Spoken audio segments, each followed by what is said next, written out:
ಆಕಾಶವಾಣಿ ನೈಪುಣ್ಯ, ಕೌಶಲ್ಯ, ಯಶೋಗಾಥೆ ಒಳಗೊಂಡ ಗೆಲುವಿನ ಗುಟ್ಟು 2.0 ಕಾರ್ಯಕ್ರಮ ಸರಣಿ. ಪ್ರಾಯೋಜಕರು ಪಿಇಎಸ್ ಸಮೂಹ ಶಿಕ್ಷಣ ಸಂಸ್ಥೆ, ಶಿವಮೊಗ್ಗ. ಇಂದಿನ ಈ ಕಾರ್ಯಕ್ರಮದಲ್ಲಿ 5,000 ಕೋಟಿ ರೂಪಾಯಿಗಳ ಬೃಹತ್ ಉದ್ದಿಮೆ ಕಟ್ಟಿ ಬೆಳೆಸಿದ ಬಡ ಕುಟುಂಬದ ಸಹೋದರರು ಬಾಲಾಜಿ ವೇಫರ್ಸ್ ಇವರನ್ನು ಕುರಿತು ಈಗ ಮಾತನಾಡುತ್ತಾರೆ ಶಿವಮೊಗ್ಗ PSIMSನ BSc ವಿಭಾಗದ ವಿದ್ಯಾರ್ಥಿಗಳಾದ ಉಲ್ಲಾಸ್ ಎನ್, ವರ್ಷಾ ಜೈನ್ ಹಾಗೂ ಸುಚಿತ್ರಾ ವೈ. ಆಕಾಶವಾಣಿ ಭದ್ರಾವತಿಯ ಎಲ್ಲ ಪ್ರೀತಿಯ ಕೇಳುಗರಿಗೆ ನಮಸ್ಕಾರಗಳು. ನನ್ನ ಹೆಸರು ಉಲ್ಲಾಸ್ ಎನ್. ನಾನು PSIMS ಕಾಲೇಜಿನಲ್ಲಿ ತೃತೀಯ ವರ್ಷದ BSc ಓದುತ್ತಿದ್ದೇನೆ. ಈ ದಿನದ ಯಶೋಗಾಥೆಯ ವಿಷಯ 5,000 ಕೋಟಿ ರೂಗಳ ಬೃಹತ್ ಉದ್ದಿಮೆ ಕಟ್ಟಿ ಬೆಳೆಸಿದ ಬಡ ಕುಟುಂಬದ ಸಹೋದರರು ಬಾಲಾಜಿ ವೇಫರ್ಸ್ ಇದಾಗಿದೆ. ಇದೊಂದು ರೀತಿಯಲ್ಲಿ ಹಳೆಯ ಹಿಂದಿ ಸಿನಿಮಾದ ಕಥೆಯನ್ನು ಹೋಲುವ ಯಶೋಗಾಥೆ. ಒಬ್ಬ ಬಡ ರೈತನ ಮಗನಾಗಿ ಹುಟ್ಟಿ ಕೇವಲ 10ನೇ ತರಗತಿಯವರೆಗೆ ಮಾತ್ರ ಶಿಕ್ಷಣ ಪಡೆದ ವ್ಯಕ್ತಿ ಮುಂದೊಂದು ದಿನ 5,000 ಕೋಟಿ ಟರ್ನ್ ಓವರ್ ಮಾಡುವ ಬೃಹತ್ ಕಂಪನಿಯೊಂದನ್ನು ಕಟ್ಟಿ ಬೆಳೆಸುತ್ತಾರೆಂದು ಯಾರು ಕನಸಿನಲ್ಲಿಯೂ ಕೂಡ ಊಹಿಸಿರಲಿಲ್ಲ. ಆದರೆ ಇದನ್ನು ನಿಜವಾಗಿಸಿದವರು ಚಂದೂಬಾಯ್ ವಿರಾನಿ. ಗುಜರಾತ್ನ ಬೃಹತ್ ಚಿಪ್ಸ್ ತಯಾರಿಕಾ ಕಂಪನಿಯ ಮಾಲೀಕನಾಗಿ ಬೆಳೆದದ್ದು ಹೇಗೆ? ಈ ಹಂತವನ್ನು ತಲುಪಲು ಅವರು ಪಟ್ಟಂತಹ ಪರಿಶ್ರಮ ಎಂಥದ್ದು? ಕಂಡ ಸೋಲುಗಳು ಅದೆಷ್ಟು ಎಂಬುದನ್ನು ತಿಳಿಯೋಣ.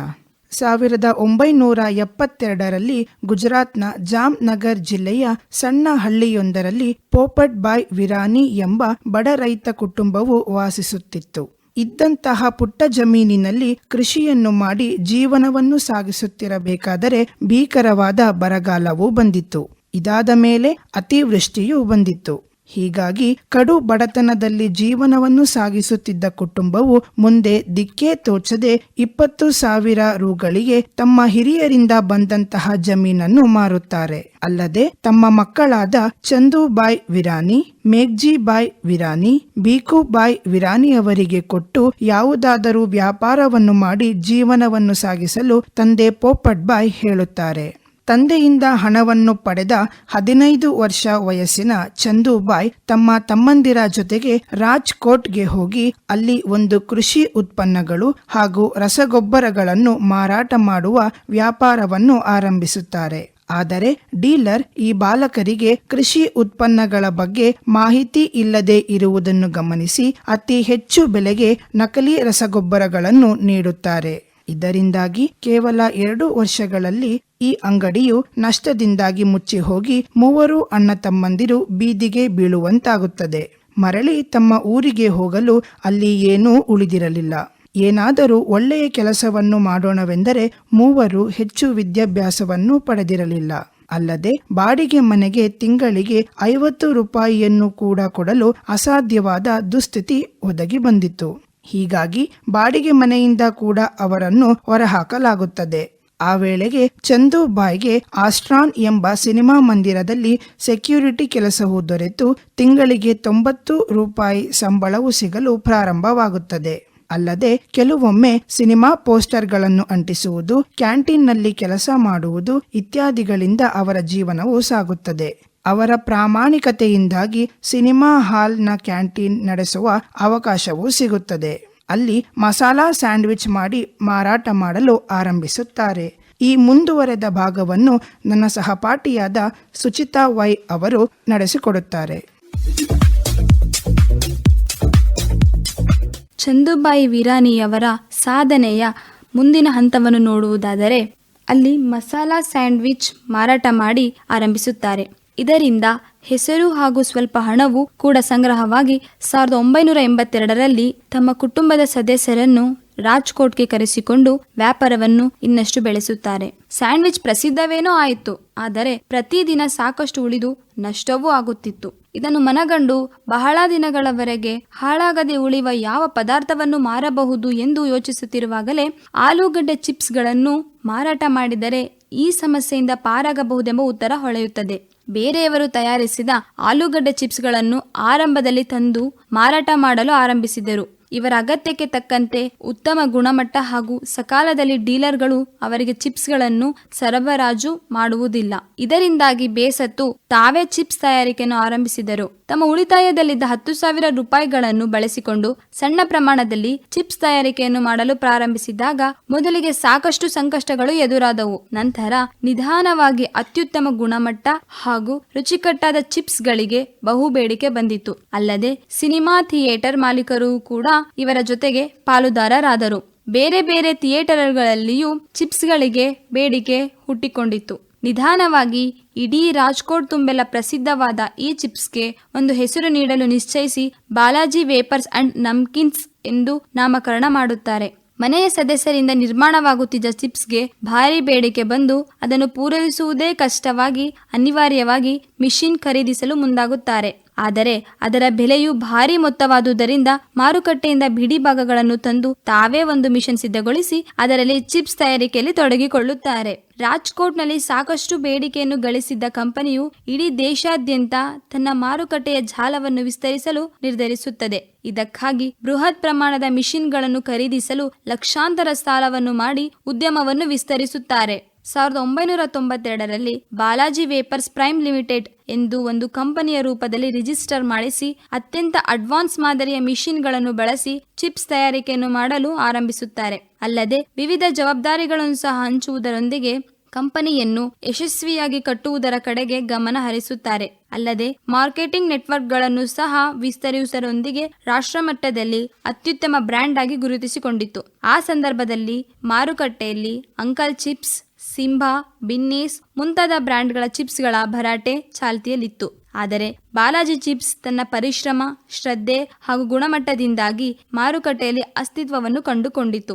ಈ ಕಂಪನಿಯ ಪ್ರಸಿದ್ಧಿ ಹಾಗೂ ಬೆಳವಣಿಗೆಯನ್ನು ಗಮನಿಸಿ ಒಂದು ಮಲ್ಟಿನ್ಯಾಷನಲ್ ಕಂಪನಿಯೊಂದು 4,000 ಕೋಟಿ ರೂಪಾಯಿಗಳನ್ನು ಆಫರ್ ಮಾಡಿ ಕೊಂಡುಕೊಳ್ಳಲು ಯತ್ನಿಸುತ್ತದೆ. ಆದರೆ ಚಂದುಭಾಯಿಯವರು ಇದಕ್ಕೆ ಒಪ್ಪುವುದಿಲ್ಲ. ತದನಂತರದಲ್ಲಿ ಆಲೂಗಡ್ಡೆ ಚಿಪ್ಸ್ ಮಾತ್ರವಲ್ಲದೆ ಖಾರ ಹಾಗೂ ಇತರೆ ಸ್ನಾಕ್ಸ್ಗಳನ್ನು ತಯಾರಿಸಲು ತೊಡಗುತ್ತಾರೆ. ಮುಂದಿನ ಭಾಗವನ್ನು ನನ್ನ ಸಹಪಾಠಿಯಾದ ವರ್ಷಾ ಜೈನ್ ಇವಳು ಮುಂದುವರೆಸುತ್ತಾಳೆ. ನಿಧಾನವಾಗಿ ಗುಜರಾತ್ನಿಂದ ಉತ್ತರ ಪ್ರದೇಶ್, ಮಧ್ಯಪ್ರದೇಶ್ ಹಾಗೂ ಇತರೆ ರಾಜ್ಯಗಳಲ್ಲಿ ತನ್ನ ತಯಾರಿಕಾ ಘಟಕಗಳನ್ನು ವಿಸ್ತರಿಸಿ ಅಲ್ಲಿನ ಸ್ಥಳೀಯ ಜನರ ಅಭಿರುಚಿಗೆ ತಕ್ಕಂತೆ ಪ್ರಾಡಕ್ಟ್ಗಳನ್ನು ತಯಾರಿಸಲು ನಿರ್ದೇಶನವನ್ನು ನೀಡಿದರು. ಇವರ ಕಂಪನಿಯ ತಯಾರಿಕಾ ಘಟಕಗಳು ದಿನವೊಂದಕ್ಕೆ 1,000 ಕ್ವಿಂಟಲ್ ಆಲೂಗೆಡ್ಡೆ ಚಿಪ್ಸ್ ಹಾಗೂ 5,000 ಕ್ವಿಂಟಲ್ ನಮ್ಕಿನ್ ಉತ್ಪನ್ನಗಳನ್ನು ಉತ್ಪಾದಿಸುವ ಸಾಮರ್ಥ್ಯವನ್ನು ಹೊಂದಿವೆ. ಇದರಿಂದಲೇ ಈ ಕಂಪನಿಯು ಎಷ್ಟು ದೊಡ್ಡ ಪ್ರಮಾಣದಲ್ಲಿ ತಯಾರಿಕಾ ಘಟಕವನ್ನು ಸ್ಥಾಪಿಸಿರುವುದನ್ನು ಪುಷ್ಟೀಕರಿಸುತ್ತದೆ. ಬೇರೆ ಬೇರೆ ಕಡೆಗಳಲ್ಲಿ ಫ್ಯಾಕ್ಟರಿಗಳನ್ನು ಆರಂಭಿಸುವುದರಿಂದ ಸ್ಥಳೀಯ ಮಾರುಕಟ್ಟೆಗಳಿಗೆ ಸಕಾಲಕ್ಕೆ ಅಗತ್ಯಕ್ಕೆ ತಕ್ಕಂತೆ ವಸ್ತುಗಳನ್ನು ಪೂರೈಸಲು ಸಾಧ್ಯವಾಗದೆ, ಅಲ್ಲದೆ 2006ರಲ್ಲಿ ಬಾಲಾಜಿ ವೇಫರ್ಸ್ ಗುಜರಾತ್ನ ವೇಫರ್ಸ್ ಮಾರುಕಟ್ಟೆಯಲ್ಲಿ 90% ತನ್ನದಾಗಿಸಿಕೊಂಡಿತು. ಇದಾದ ನಂತರ ಕಂಪನಿಯ ಬೆಳವಣಿಗೆಯು ಅತ್ಯಂತ ವೇಗವಾಗಿ ಆಗತೊಡಗಿತು. 2011ರಲ್ಲಿ ಅಂತಾರಾಷ್ಟ್ರೀಯ ಕಂಪನಿ ಪೆಪ್ಸಿಕೋ ಕಂಪನಿಯು ಇವರ ವಿರುದ್ಧ ಒಂದು ಕೇಸನ್ನು ದಾಖಲಾಯಿಸಿತು. ಬಾಲಾಜಿ ವೇಫರ್ಸ್ ಕಂಪನಿಯು ತನ್ನ ಕಂಪನಿಯ ಒಂದು ಪ್ರಾಡಕ್ಟ್ ಒಂದರ ಪ್ಯಾಕ್ ಮೇಲೆ ಲೇಸ್ ಮ್ಯಾಕ್ಸ್ ಚಿಪ್ಸ್ ಒಂದರ ಡಿಸೈನ್ ಅನ್ನು ಬಳಸುತ್ತಿದೆ ಎಂದು ದಾವೆಯನ್ನು ಹೂಡುತ್ತದೆ. ಅತ್ಯಂತ ವೇಗವಾಗಿ ಬೆಳೆಯುತ್ತಿದ್ದ ದೇಸಿ ಕಂಪನಿ ಹೇಳಿಕೆಯನ್ನು ಸಹಿಸಲಾಗದೆ ಅಂತಾರಾಷ್ಟ್ರೀಯ ಕಂಪನಿಯು ಇದನ್ನು ಮಾಡುತ್ತಿದೆ ಎಂದು ಚರ್ಚೆಗಳು ಆರಂಭವಾಗುತ್ತವೆ. High court Balaji wafers packet design ಬದಲಾಯಿಸಿ ಆದೇಶಿಸುತ್ತದೆ. ಬಹಳಷ್ಟು ಎಕ್ಸ್ಪರ್ಟ್ಸ್ಗಳು ಪ್ಯಾಕಿಂಗ್ ಡಿಸೈನ್ ಬದಲಾದರೆ ಮಾರುಕಟ್ಟೆಯಲ್ಲಿ ಸಾಕಷ್ಟು ನಷ್ಟವಾಗುವುದೆಂದು ಅಂದಾಜಿಸುತ್ತಾರೆ. ಆದರೆ ಚಂದುಬಾಯಿಯವರು ಜನರು ಬಾಲಾಜಿ ಹೆಸರಿನ ಮೇಲೆ ಭರವಸೆಯನ್ನು ಇರಿಸಿದ್ದಾರೆ, ಅದರ ಡಿಸೈನ್ ಮೇಲೆ ಅಲ್ಲ ಎಂದು ಹೇಳಿ ಅದನ್ನು ಬದಲಿಸುತ್ತಾರೆ. ಅದೇ ರೀತಿ ಪ್ರಸಿದ್ಧ ಬ್ರ್ಯಾಂಡ್ ಚಿಪ್ಸ್ಗಳ ಬೇಡಿಕೆ ಕುಸಿಯಲು ಆರಂಭವಾದರೆ ಬಾಲಾಜಿ ಚಿಪ್ಸ್ಗಳ ಬೇಡಿಕೆ ಪ್ರತಿ ವರ್ಷ 20% ಹೆಚ್ಚಾಗಲು ಆರಂಭವಾಯಿತು. 2019ರ ವೇಳೆಗೆ 65ಕ್ಕೂ ಹೆಚ್ಚು ಪ್ರಾಡಕ್ಟ್ಗಳ ಸಂಖ್ಯೆ ಏರಿತು. 1,300 ಡೀಲರ್ಗಳು ಹಾಗೂ 10ಕ್ಕೂ ಹೆಚ್ಚು ರಾಜ್ಯಗಳಲ್ಲಿ ಮಾರುಕಟ್ಟೆಯ ಜಾಲವು ವಿಸ್ತರಿಸಿಕೊಂಡಿತು. ದ ಎಕನಾಮಿಕ್ ಟೈಮ್ ಪತ್ರಿಕೆಯು ಈ ಕಂಪನಿಯ ಪರಿಶ್ರಮ ಹಾಗೂ ಏಳಿಗೆಯನ್ನು ಗಮನಿಸಿ ದ ಸುಲ್ತಾನ್ ಆಫ್ ವೇಫರ್ಸ್ ಎಂಬ ಬಿರುದನ್ನು ನೀಡಿ ಗೌರವಿಸಿತು. ಈ ಹಂತಕ್ಕೆ ಏಳಿಗೆಯನ್ನು ಸಾಧಿಸಲು ಚಂದುಬಾಯಿಯವರು ಕೇವಲ ತಂತ್ರಗಳು ಅನುಸರಿಸುತ್ತಾರೆ. ಮೊದಲನೆಯದಾಗಿ ಸ್ಥಳೀಯ ವೇಫರ್ಸ್ಗಳು. ಬಾಲಾಜಿ ವೇಫರ್ಸ್ ಆರಂಭವು ಗುಜರಾತ್ನಲ್ಲಿ ಆಯಿತು. ಆದರೆ ಇದನ್ನು ರಾಷ್ಟ್ರಮಟ್ಟಕ್ಕೆ ಕೊಂಡೊಯ್ಯಬೇಕಾದರೆ ಸ್ಥಳೀಯ ಮಾರುಕಟ್ಟೆಗಳು ಬೇಡಿಕೆಗೆ ತಕ್ಕಂತೆ ಪ್ರಾಡಕ್ಟ್ಗಳನ್ನು ರೂಪಿಸಬೇಕು ಎಂಬುದಾಯಿತು. ಹಾಗಾಗಿ ದೇಶದ ಬೇರೆ ಬೇರೆ ರಾಜ್ಯಗಳಲ್ಲಿ ತಯಾರಿಕಾ ಘಟಕಗಳನ್ನು ಆರಂಭಿಸಿದಾಗ ಅಲ್ಲಿನ ಜನರು ಇಷ್ಟಪಡುವ ಸ್ಥಳೀಯ ವೇಫರ್ಸ್ಗಳಿಗೆ ತಕ್ಕಂತೆ ಉತ್ಪಾದನೆಯನ್ನು ಮಾಡುತ್ತಾರೆ.